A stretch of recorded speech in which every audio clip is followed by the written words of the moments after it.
পালায় না, বুঝল না? তার কয়দিন পরে শেখ হাসিনা পালাইছে।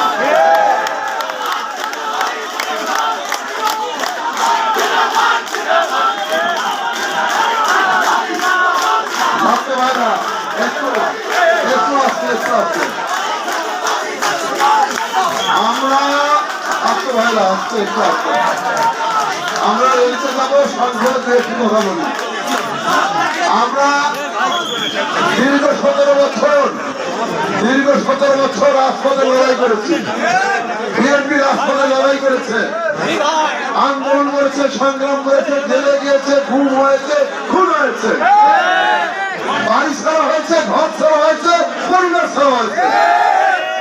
বিএনপি কি বসেছিল? একটাও যে বলে 1 মাসে আন্দোলন করে আজকে ক্রিয়া করছে, আন্দোলন করে বিচার হয়েছে বলছেন। বিএনপি 17 বছর আন্দোলন করে করে দেশের মানুষকে বিএনপি পতাকা ঐক্যবদ্ধ করেছে, বিএনপি রাজপথ উত্তপ্ত করেছেন, বিএনপি দেশের মানুষকে হাসিনার বিরুদ্ধে সুসংগঠিত করেছে। তারই ফলস্বরূপ ছাত্র বৈষম্য, ছাত্র জনতা অভ্যুত্থানের সফল পরিসমাপ্তি হয়েছে 5ই আগস্ট। ছাত্র জনতা সেই শহীদ যারা হয়েছেন সেদিন তাদের আত্মার প্রতি আমরা শ্রদ্ধা জানাই। আল্লাহ তাদেরকে ব্যস্ত নাসিব করুন।